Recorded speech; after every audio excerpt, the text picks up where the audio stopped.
মোহাম্মদ জুয়েল রানা, আমি ADC Mohammadpur zone হিসেবে কর্মরত আছি এবং এই জোনের হচ্ছে যে সংসদীয় আসন 13 এর মূলত পুরোটাই আমার জোন কেন্দ্রিক, অর্থাৎ ঢাকা সংসদীয় 13 আসনের পুলিশের পক্ষ থেকে মূল দায়িত্বে থাকবো আমি। এবং এটা আমাদের জন্য একটা চ্যালেঞ্জিং বিষয় এবং একই সাথে আমাদের জন্য একটা বড় দায় পরিশোধের বিষয় বলে আমরা মনে করি। আমরা যদি বলি, দেখেন যে 1971 সালের মহান মুক্তিযুদ্ধ হয়েছিল কিন্তু ভোটের অধিকার না দেওয়ার কারণে। একই সাথে 2024-এর যে গণ অভ্যুত্থান হয়েছে সেটাও হয়েছে মূলত এই দীর্ঘ সময় ধরে ভোটের অধিকার মানুষ ফিরিয়ে নেওয়ার জন্য। এই জায়গাতে সবচেয়ে বেশি সমালোচিত হয়েছিলাম আমরা, মানে আমাদের এই পোশাক আইন শৃঙ্খলা বাহিনী। তো সেইখান থেকে আমরা মনে করি এটা আমাদের জন্য বড় একটা দায় যে আমরা জনগণের ক্ষমতা জনগণের কাছে ফিরিয়ে দিতে চাই।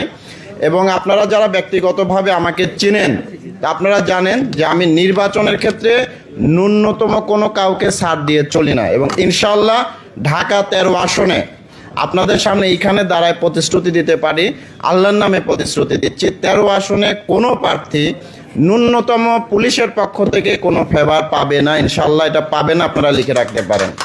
কয়েকটা অভিযোগ উঠে এসেছে, অভিযোগ না, আমি মনে করবো এটা আবেদন, যেহেতু এখনো নির্বাচনী প্রচারণা শুরু হয় নাই।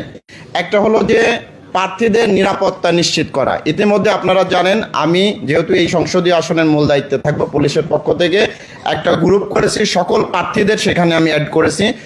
নির্বাচন সংশ্লিষ্ট সকল পুলিশ কর্মকর্তা, আমাদের সশস্ত্র বাহিনীর কর্মকর্তা সহ অন্যান্য যারা সংশ্লিষ্ট রিটার্নিং অফিসার থাকেন তাদেরও আমরা অ্যাড করব। একসাথে এখানে আমরা অর্থাৎ অনলাইন ভিত্তিক আপনাদের সার্বক্ষণিক যোগাযোগ থাকবে আমাদের সাথে। পাশাপাশি প্রত্যেক প্রার্থীকে আমার বিনীত অনুরোধ থাকবে যে যে কোনো সময় 24 ঘন্টা দিন রাত যে কোনো সময় আপনার যে কোনো কারণে হোক অকারণে হোক আপনার প্রয়োজন হোক আমাদের ফোন দিবেন, আমাদের ফোন খোলা থাকবে এবং আপনারা যখন যেখানে যে প্রয়োজনে ডাকবেন, নিরাপত্তার প্রয়োজনে, সেখানে আমরা উপস্থিত হব ইনশাআল্লাহ। এটা আমাদের পক্ষ থেকে আপনাদের নিশ্চয়তা থাকলো। পাশাপাশি একটা জিনিস আপনাদের প্রতি অনুরোধ থাকবে, আমরা দেখলাম যে এত বেশি আচরণবিধি মানে আষ্টে পিষ্টে বেঁধে ফেলা হয়েছে, অর্থাৎ হাত পা বেঁধে পানিতে ফেলে দেওয়ার মতো, এবার সাঁতরায় পার হওয়ার মতো। তো যেহেতু এটা রাষ্ট্রীয় আইন, এটা আমরা কেউই চেঞ্জ করতে পারবো না, কিন্তু এর মধ্যে থেকেই আমরা আশা করব আপনারা সর্বোচ্চ প্রচারণা করবেন, কারণ একসাথে আমাদের দুইটা দায়। একটা দায় হলো জনগণের হাতে ভোটের অধিকার পৌঁছে দিতে হবে, মানে হচ্ছে ইতিহাসের সর্বোচ্চ সংখ্যক জনগণকে ভোটার অধিকার অর্থাৎ ভোট সেন্টারে আমাদের সবাইকে নিয়ে আসতে হবে, সেরকম একটা পরিবেশ আমাদের তৈরি করে রাখতে হবে।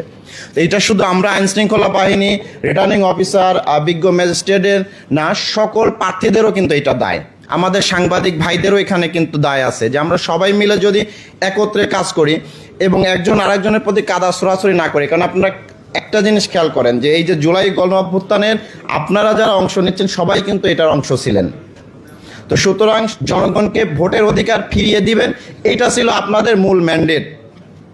এটা আপনাদের বাস্তবায়ন করতে হবে, পাশে থেকে সহযোগিতা করব আমরা।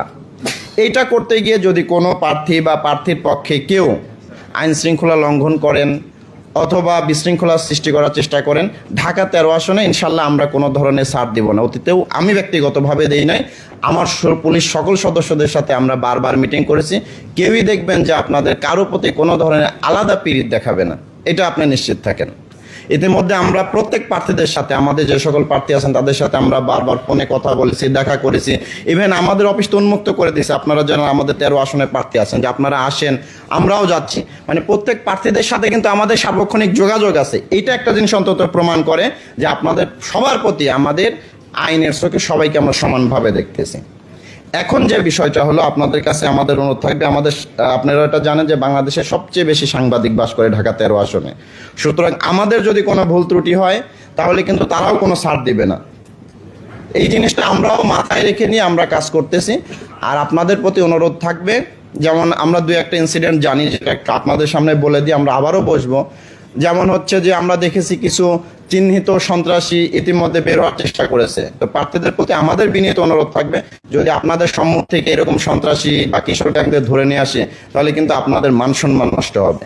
বা আপনাদের প্রচারণায় যেটা নির্বাচনী আচরণবিধি লঙ্ঘন করে এমন কিছু ঘটনা যদি ঘটে আপনাদের সামনে থেকে, সেটা আমরা ধরে নিয়ে আসি বা আমরা বাধা দিই বা আপনাদের প্রতিহত করি, এটা কিন্তু আপনাদের ভোটও কমবে, আপনারা বিব্রতও হবেন। আমরা চাই না কোনো প্রার্থীকে বিব্রত করতে, আমরা চাই সবাই সকল প্রার্থীকে সমান সম্মান দিয়ে এবং সবাইকে নিয়ে একটা সুন্দর ভোট জাতিকে উপহার দিতে।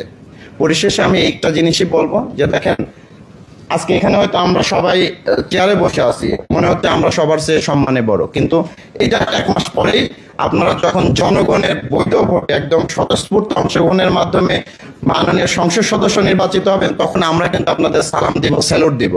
তো সেই স্যালুটটা যাতে আমার মন থেকে যায়, আপনার প্রতি যেন ঘৃণা না করে আপনাকে স্যালুট দিতে হয়, সালাম দিতে হয়। অন্তত একটা জিনিস যাতে আমার যখন স্যালুট দিবে আপনাকে, যে এই ব্যক্তিটা জনগণের স্বতঃস্ফূর্ত ভোটে সম্পূর্ণ প্রভাবমুক্ত নিরপেক্ষ একটা নির্বাচনের মাধ্যমে সে নির্বাচিত হয়েছে এই 4 থেকে 5 লাখ ভোটের প্রতিনিধি হিসেবে, তাকে আমি মন থেকে স্যালুট জানাচ্ছি। এই অনুরোধটা আপনাদের প্রতি থাকবে। ইনশাআল্লাহ আগামী 22-25 দিন আপনাদের সাথে বারবার কথা হবে, দেখা হবে, যাতে কখনো মানে খারাপভাবে দেখা না হয়, এই অনুরোধটা থাকবে। সবাই ভালো থাকবেন। ইনশাল্লাহ আমরা ঢাকা 13 আসনের সবাইকে একটা সুন্দর, সুষ্ঠু, নিরাপদ নির্বাচন এবং স্বতঃস্ফূর্ত অংশগ্রহণমূলক নির্বাচন উপহার দিতে যাচ্ছি। সবার সহযোগিতা কামনা করতেছি।